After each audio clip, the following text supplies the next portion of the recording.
This evening, our speakers, Ben and Kedra, will share a glimpse at their process and some of the exciting findings associated with their fellowship, surveying the furniture of Jules Allard. And I hope I pronounced his name correctly. Allard was central to the introduction of European-inspired architectural interiors, notably the French salon to the Gilded Age elite. These historically styled interiors would soon become ubiquitous markers of taste and style present in every grand home from New York to Newport. The Preservation Society of Newport County holds the largest known collection of interiors and furniture by designer Jules Allard, whose businesses in Paris and New York catered to a clientele of wealthy, socially ambitious Americans. This collection comprises interior paneling, architectural elements, and perhaps most importantly this evening, furniture in several Newport mansions, including the Breakers, the Elms, and Marble House, which I hope some of you have been to. This research conducted by Ben and Kedra is among the first steps in a long-term study of objects from Allard's workshop in the collections of the Preservation Society of Newport County. And it gives with special attention to historic precedents, materials, construction, ornamental vocabularies, as well as measurements, materials, and proportions. The first speaker this evening is Ben Bowery. Ben Bowery earned an MA in Decorative Art and Design from George Washington University and the Smithsonian Associates. His master's focus was 20th century American furniture and interiors. He has worked as a researcher for the Williamsburg Documentary Project via the College of William and Mary, and as an intern in the American Painting, Sculpture, and Decorative Arts departments at the Baltimore Museum of Art. Second, Kedra Kearis is nearing the end of the PhD program at Tyler School of Art at Temple University. Her dissertation topic is Cosmopolitan Savoir-Faire, Transnational Spaces, and the Invention of the New American Woman, 1876 to 1920. Kedra has also worked at the Barnes Foundation in Philadelphia, one of my favorites, and as an instructor teaching a wide variety of art history courses. So I will now turn the proceedings over to Ben.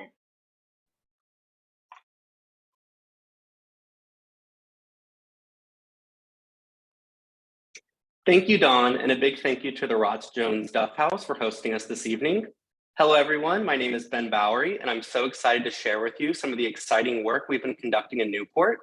I'm a research fellow at the Preservation Society of Newport County alongside Kedra Kearis, and this is part of the project we've been working on since September as part of our fellowship.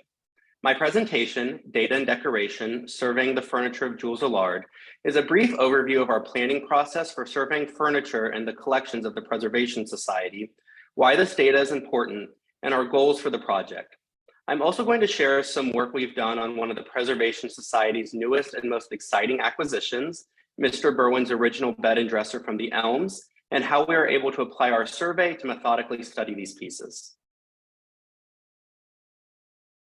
I'd first like to share a little bit about the Preservation Society and its history to put our work in context. The Preservation Society of Newport County was founded in 1945 by Catherine Warren and a team of local activists who worked together to save some of Newport's most notable examples of 18th and 19th century architecture and decorative art. Over the next several decades, the Preservation Society saved multiple homes from decay and redevelopment, as well as reuniting and maintaining the original collections of many of these homes. Today, the Preservation Society oversees 12 properties, including Chateau-sur-Mer and the Green Animals Topiary Garden. My project at the Preservation Society concerns the work of Jules Allard, a French craftsman and designer who led the firm Jules Allard et Fils in Paris and worked extensively on several of the homes now overseen by the Preservation Society. Allard was functionally what we would now call an interior designer, his work in these houses becoming a major influence in the professionalization of the interior design industry in the United States. However, Allard is also much more than an interior designer. As noted on his firm's letterhead, Allard was a craftsman of artistic furniture, a designer of interior decoration, as well as a purveyor of old tapestries, antique woodwork, bronzes, and enamels. The Allard et Fils workshop had the ability to design and assemble every decorative aspect of a room for a client with incredible speed and attention to detail, utilizing the labor and expertise of approximately 300 craftsmen. Allard's workshop would design and create their furniture and interiors in France, and then send these full rooms and suites of furniture to the United States to be reassembled on site. In her presentation to follow, Kedra will take a more in-depth look at Allard and the interworkings of his workshop. In effect, Allard defined the aesthetics of the Gilded Age, designing and decorating some of the most notable spaces in America for the highest echelon of 19th century society. His rooms became the stage for the most extravagant balls, lavish dinners, and shocking scandals of the Gilded Age. However, nowhere was Allard's work more celebrated than Newport, where the nouveau riche industrial titans of the Gilded Age erected palatial summer homes to let the historic elite know they had arrived and they would not be ignored. As these families had not spent decades collecting European fine and decorative art to outfit their homes, what Allard and Feast offered was the ability to quickly decorate their homes with furniture that looked like it had been plucked straight from the royal courts of France.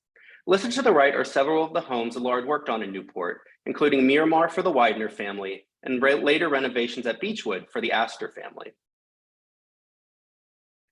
Today, the Preservation Society oversees 4 houses Allard managed interior decoration for.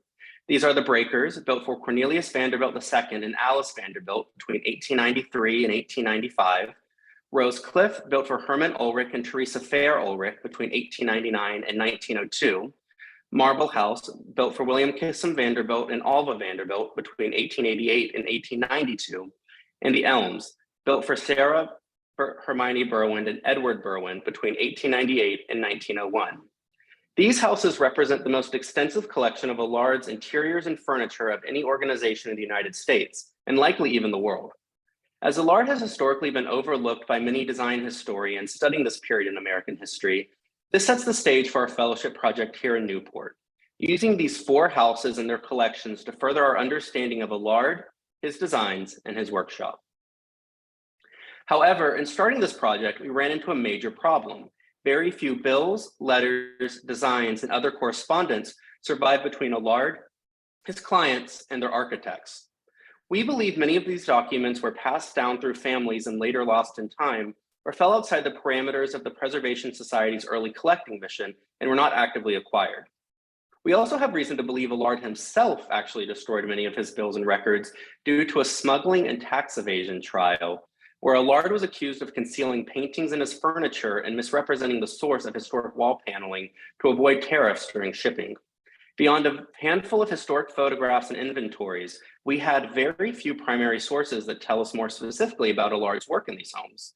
As we lacked these major documents, I'd like to show you how our project is instead able to use furniture as a type of primary source document, and how we took this into account when planning and structuring our survey and the research around it.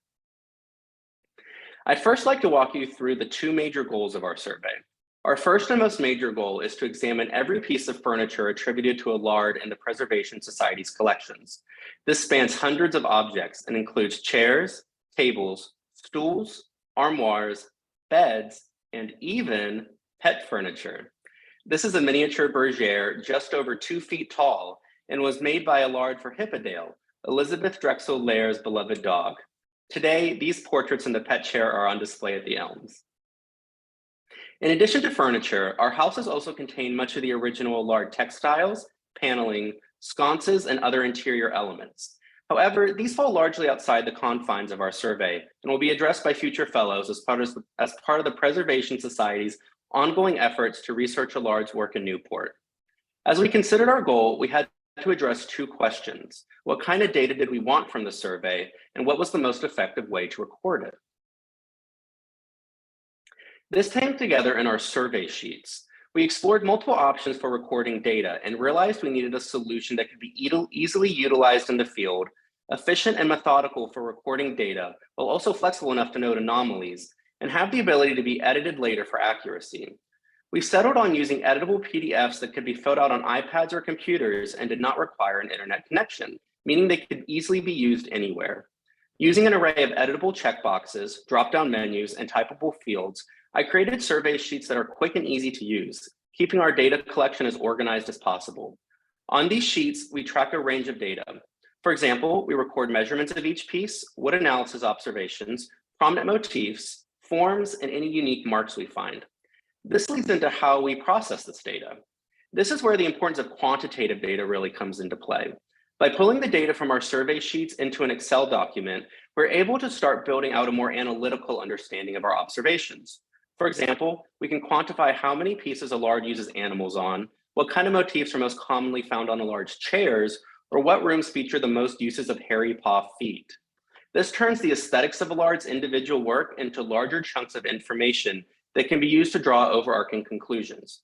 For example, this data can be used by our curatorial staff as they interpret the houses, plan future exhibitions, and even draw connections between our properties. For this project, it is also important to record visual data.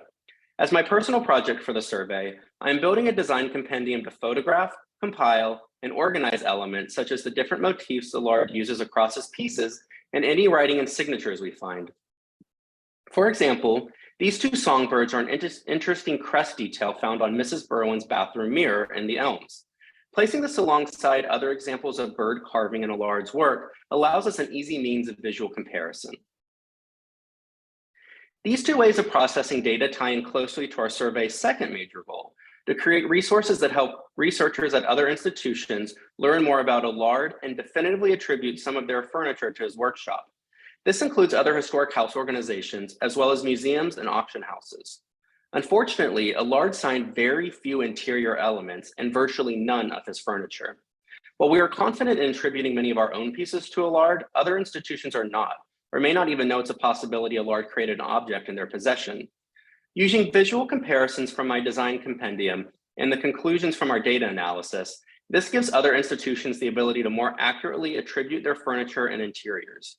We hope to create a definitive research package about Allard and his work to share with other institutions to expand their knowledge base and even jumpstart similar surveying projects elsewhere.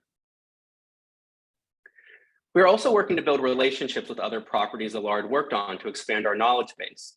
We recently made a research trip to Linwood Hall in Philadelphia, a Widener family property in the beginning stages of a large-scale preservation effort, to view some of the Allard interiors still in the home. We're also in the early stages of working with the Biltmore in Asheville, North Carolina, another Vanderbilt family home, to explore Allard's connection to the house. Building this network allows us to expand our own research while also bolstering research at other institutions. Now, I'd like to share some of the results of our survey so far. One major element we've examined is the different historic styles Allard is using at each property, something that often differs room to room.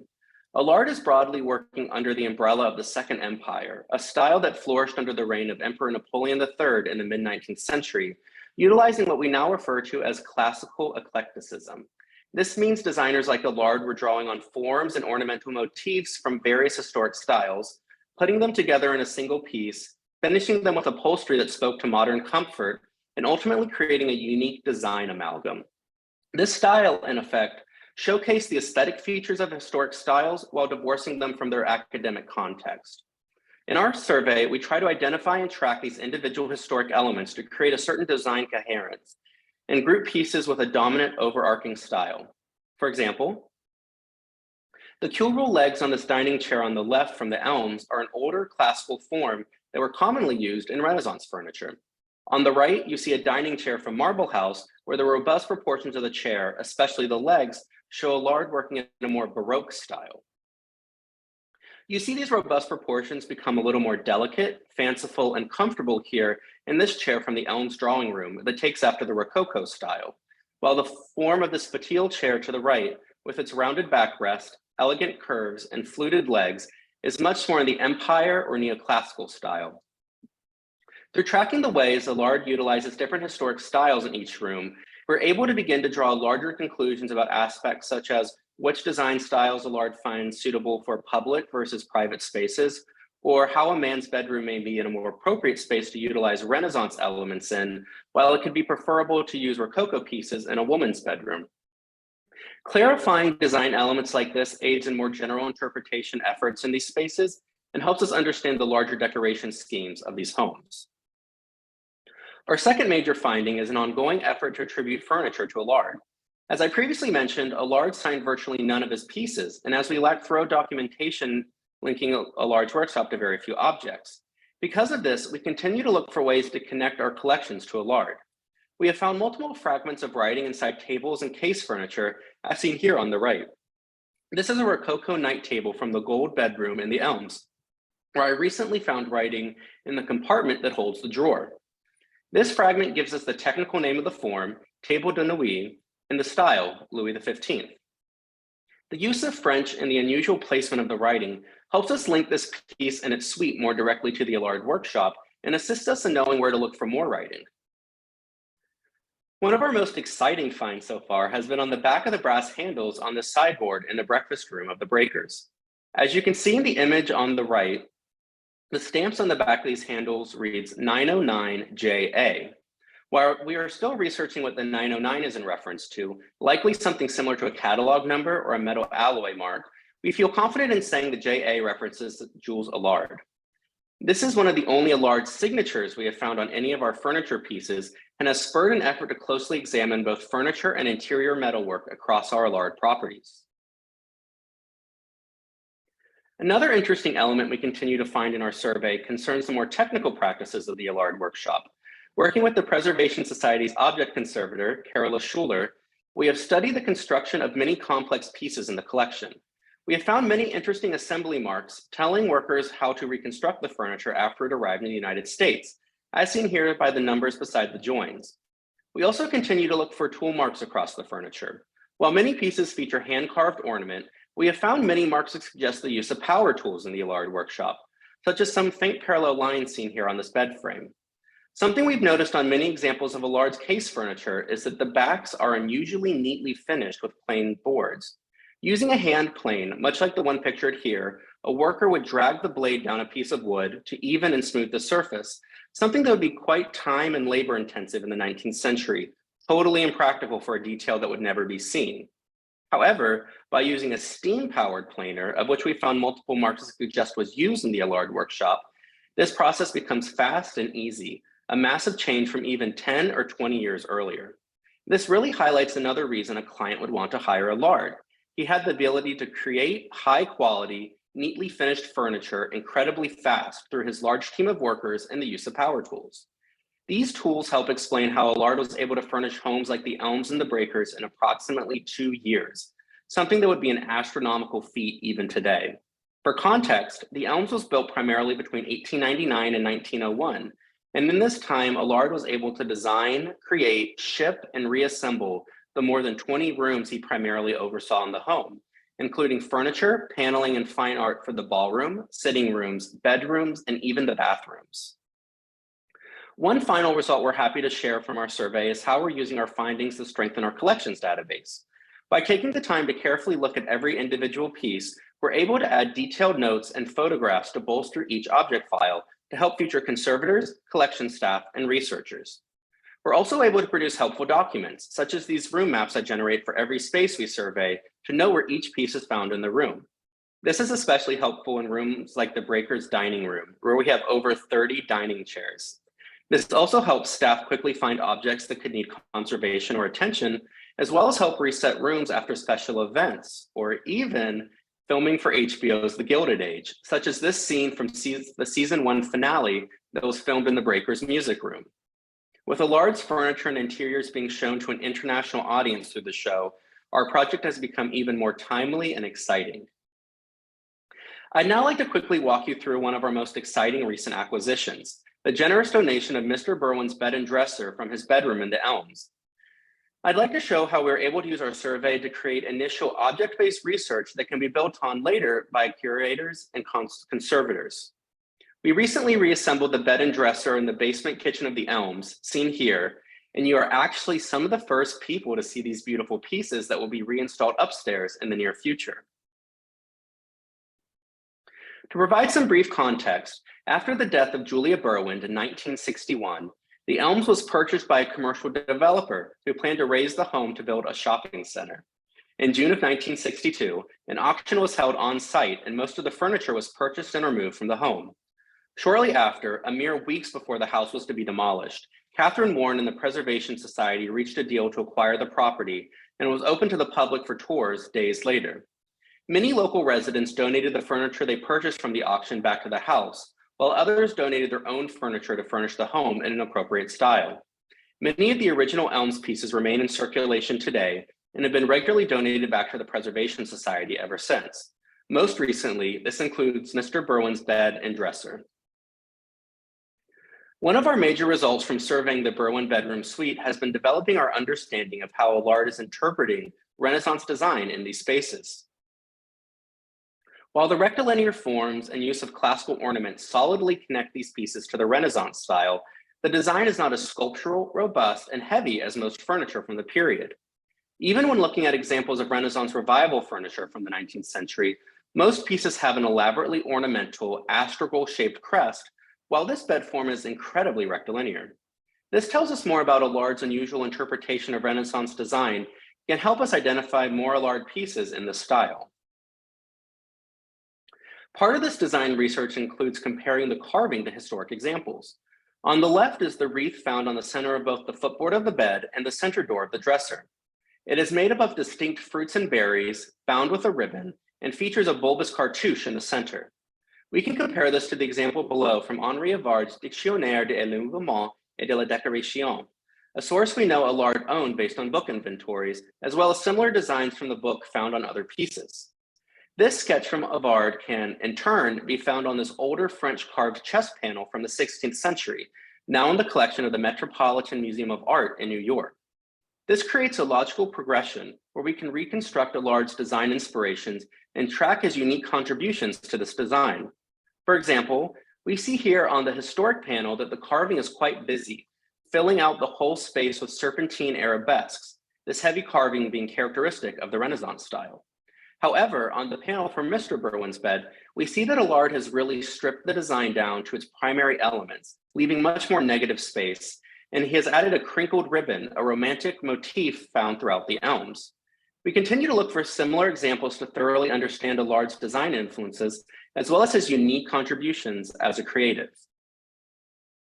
Studying the Berwind bedroom furniture and generating scholarship around them will also help us generate attention to this exciting new acquisition and hopefully find and identify the missing pieces from the suite.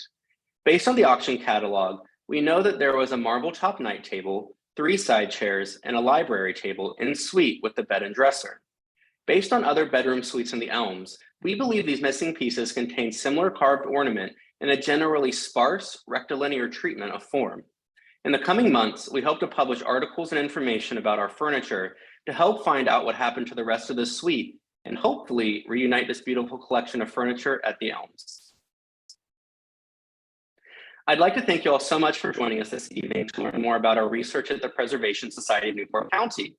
I'd also like to thank the fantastic staff at the Preservation Society who have assisted with this project, including Leslie Jones, Carola Schuler, Catherine Moran, and Nikki Williams. I'd also like to give special thanks to Curator Emeritus Paul Miller, whose longstanding interest in Jules Allard gave us an incredible launching pad for this project and continues to be an invaluable resource as we delve into Allard's furniture and interiors. And finally, I'd like to thank the Roch-Jones Duff House and Garden Museum and Don Salerno for hosting us this evening to share our research with you all. If you have any questions or would like to contact us about the project, please feel free to email me at bbowery@newportmansions.org. I'll now turn you over to Kedra Kearis for the second part of tonight's presentations. Thank you.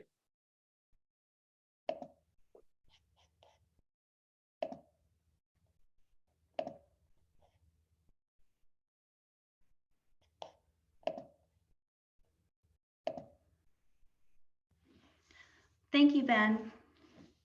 And thank you for providing us with an overview of the survey and for demonstrating what an important tool it is. I also want to thank Roch-Jones Duff for hosting this event, and also thank you to our Fellows Coordinator, Catherine Moran, for organizing. Again, my name is Kedra Kearis, and I'm going to show you a little bit of my approach this year with the survey. And as one of the team members that supported conservator Carola Schuler's work this year, I helped alongside Ben draft the survey tool and refine that process. In addition to the data collection, my approach was a bit different. It was one that relied also on survey plus research. Trained as a researcher and art historian, I developed research materials and examined any pertinent documents associated with the room in preparation for any survey sessions. And one of my tasks this year was to build the Allard research repository at the Preservation Society. And what did this mean? It meant collecting published sources on Allard and also his contemporaries, as well as seeking out more primary source documents that had not already been in our system, and then organizing all of that into an accessible bibliography.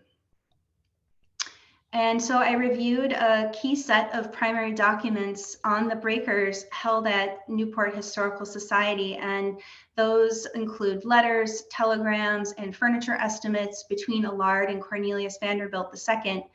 Also, where we lacked correspondences relating to the Newport Mansion properties, other known correspondences between Allard and his collaborators or clientele became crucial to our understanding. This also meant that relational documents for a house or room became key. For example, I consulted the memoirs of Alva Vanderbilt and her daughter, Consuelo Vanderbilt Balson. Also, newspaper articles, contemporary reviews on shows, international fair rosters, and competition submission forms.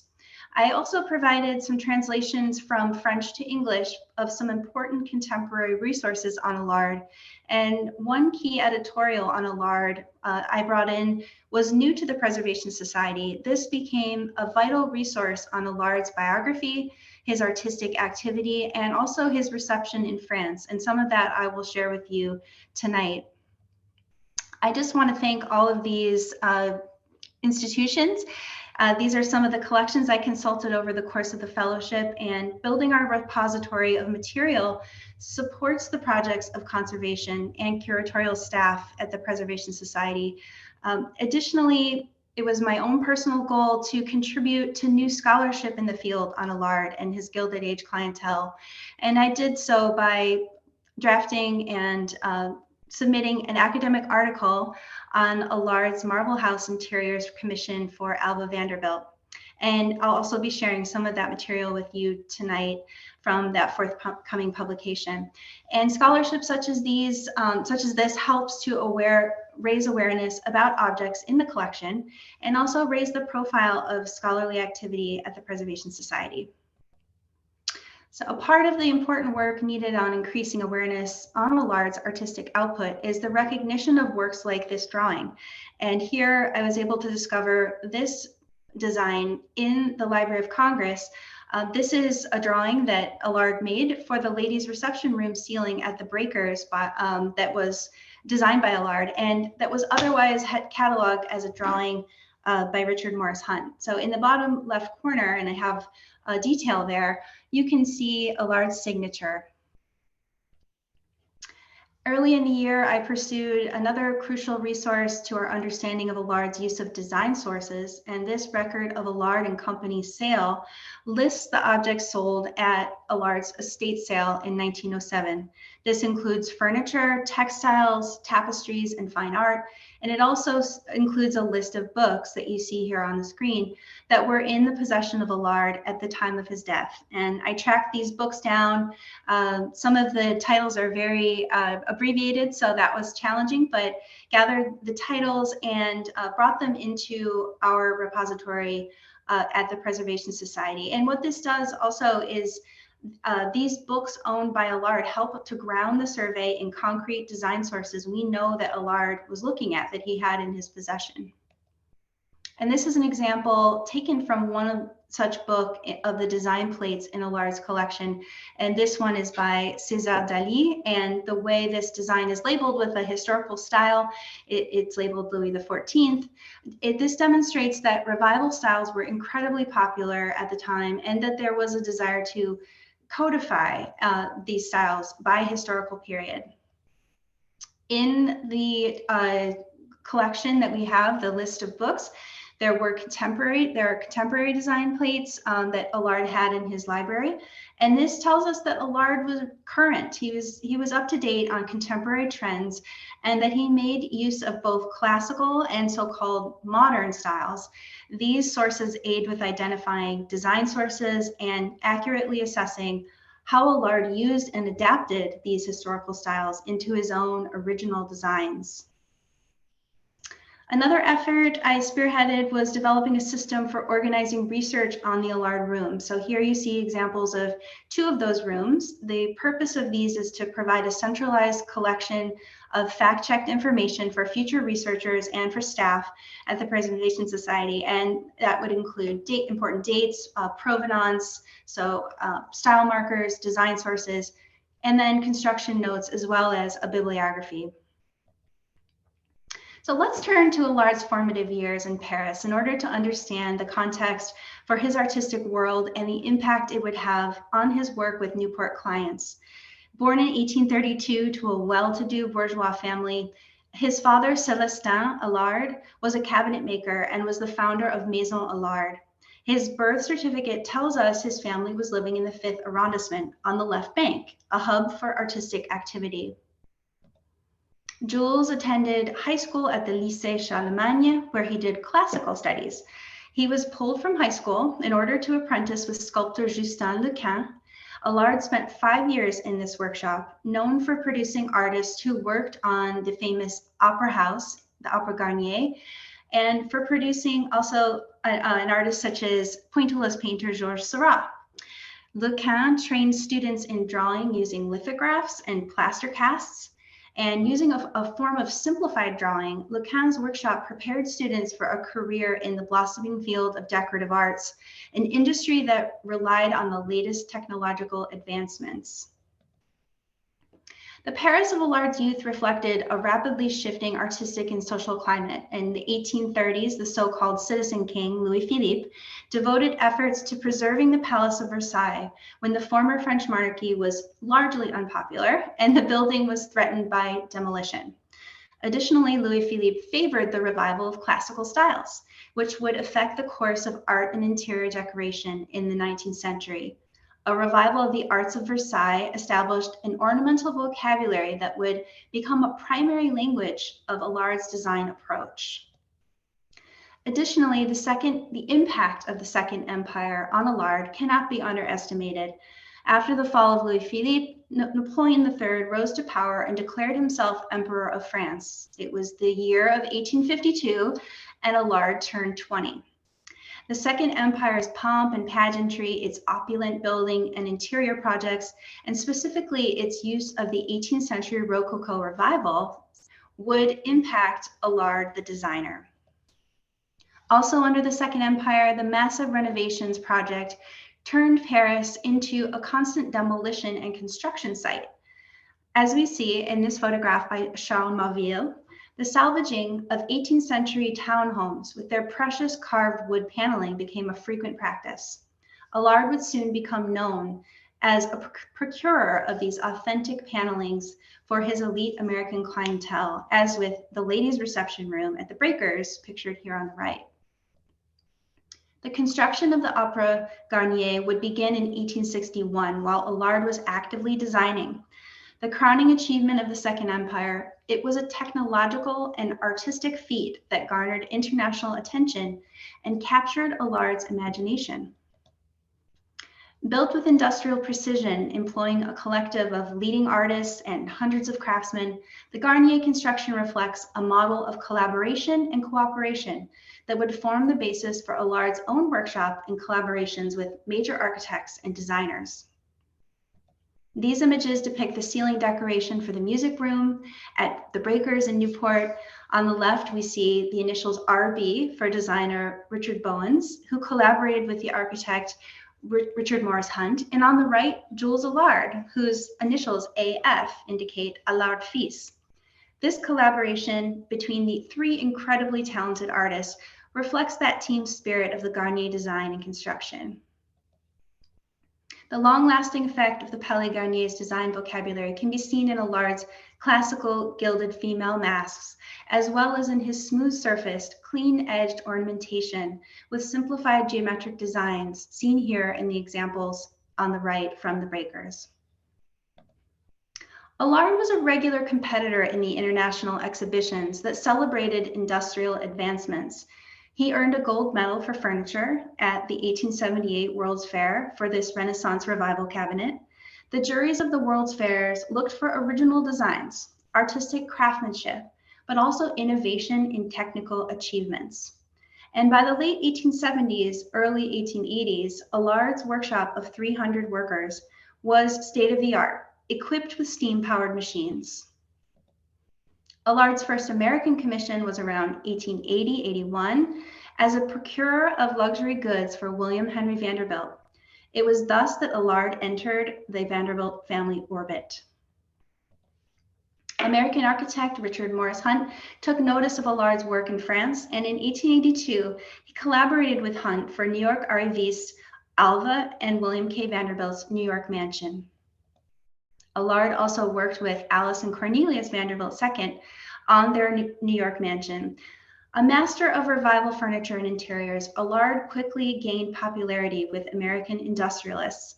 In 1885, he strategically set up a New York office. Soon to come were his commissions in Newport, the premier summer colony for the wealthy and powerful of America's Gilded Age. Now having become a regular collaborator with Richard Morris Hunt, Allard took on the Marble House Commission in Newport, a very personal building project for society leader Alva Vanderbilt. Vanderbilt had made a splash with her 1882 New York luxury mansion and its follow-up fancy dress ball, where she famously appeared dressed as a Venetian princess. Allard depicted here in 1889 in a portrait by Fernand Cormont in the Preservation Society collection. The designer's cosmopolitanism and business savvy appealed to socially ambitious patrons like Alva Vanderbilt. For my fellowship project, I focused on Alva Vanderbilt's bedroom space at Marble House, a celebration of pre-industrial historical styles with an industrialized modern approach to room furnishing. Vanderbilt's bedroom presents ornamentation from diverse periods, all under the moniker of the Rococo style. The bedroom is part of a constellation of rooms at Marble House that draw upon a Versailles ornamental vocabulary favored by Allard. The architecture of Marble House itself makes reference to Versailles through its Petit Trianon notes and through its consistent use of Versailles Revival interiors. Precious marble and iconic Versailles references, such as a bust of Louis XIV after artist Bernini, the interiors evoke the sumptuous 17th century palace.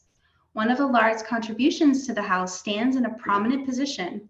This wrought iron staircase with newel post bears the stamp of Allard et Fils at the base. Here, Allard establishes himself on par with the great artists and designers who worked at the court of Versailles, Bernini and Mansart, whose image can be seen above the bust, but also the great American architect Richard Morris Hunt.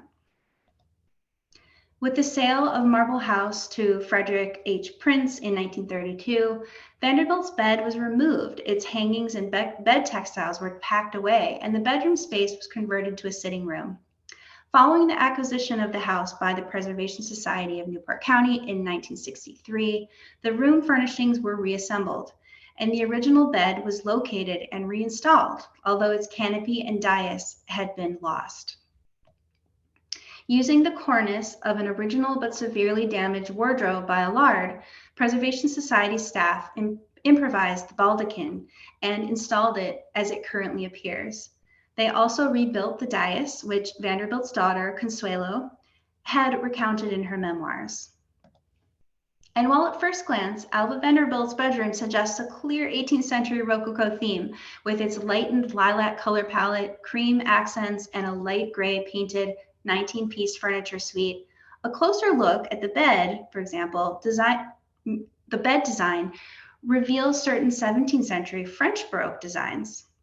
In terms of the bed, both design sources appearing here left and right are by Daniel Marot, who brought Louis XIV's Versailles vocabulary to the Low Countries. Both designs represent a ceremonial bed used in the formal bedroom chambers of Versailles and other courts of Europe. Designs such as these were recreated in Henri Avard's Dictionnaire de l'Ameublement, a book Allard kept in his library. And he adapts these designs freely. Allard replaced Marot's figures of the goddess Minerva with two sea nymphs with coiling tails, a design more in keeping with the 1690 print. And rather than strictly adhering to 18th century fashions, Allard's nymphs wear sprightly updos and bangs, evoking contemporary fashions of France's Belle Epoque. Allard's emphasis on sea imagery further evokes the environment of late 19th century Newport, the glamorous city by the sea. In this bedroom, Allard makes generous use of Versailles ornamental vocabulary. On the bed's headboard, Allard uses the Mediterranean plant giant reed, or Arundodonax, a motif from classical antiquity that decorates the Palace of Versailles.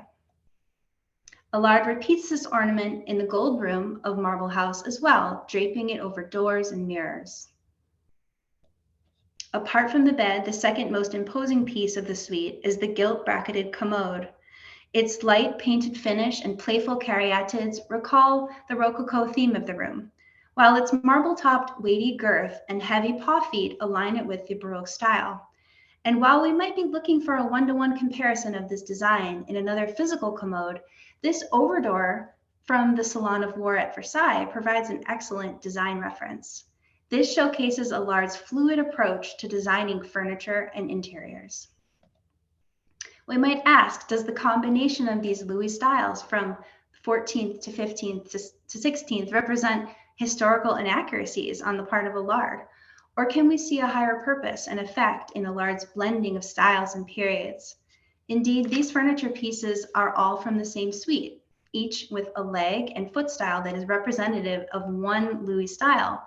However, the light paint finish and the repetition of key design motifs provides a harmonizing blended effect. For example, Allard repeats this shell motif across furniture and interior. What is interesting is that the effect is rather a blended whole, a unified harmony of ornamentation, a total room design. This blending of the Louis styles is conscious and it serves Allard's purpose. I want to speak briefly to the construction aspect of this suite, which is two-pronged. With the bed, we find a standard 1890s construction that utilizes the latest technologies of steam-powered tools for the preparatory work of the bed frame and headboard, etc. The fine details are carved by hand, as are the large figures and ornaments. In our assessment, the commode, by contrast, showed evidence of hand tools in the preparatory work, as well as in the sculptural ornamentation, pointing to a more laborious and costly hand construction. This two-pronged approach to construction points to ways in which Allard distinguished and placed value on certain pieces over others. Where power tools were readily available, he sometimes chose hand tools, resulting in an even greater perception of luxury. Allard's fluency in pre-industrial revival styles and awareness of contemporary design trends demonstrate his prodigious talent, but also his business savvy, all of which appealed immensely to American industrial elites. More than a faithful reproduction of a Louis XV style room, and not simply furniture that reproduces superficial Versailles-inspired decorations, Alva Vanderbilt's bedroom presents an example of Allard's unique approach to interior design and furnishing. Its Rococo revival mode recalls the court of the Second Empire and sets the stage for Vanderbilt's artistic and social conquests in Newport. Allard's unique creations present a close harmony between design elements, which I would argue unites both revival styles from the past, but also is evidence of a contemporary mindset of the modern style.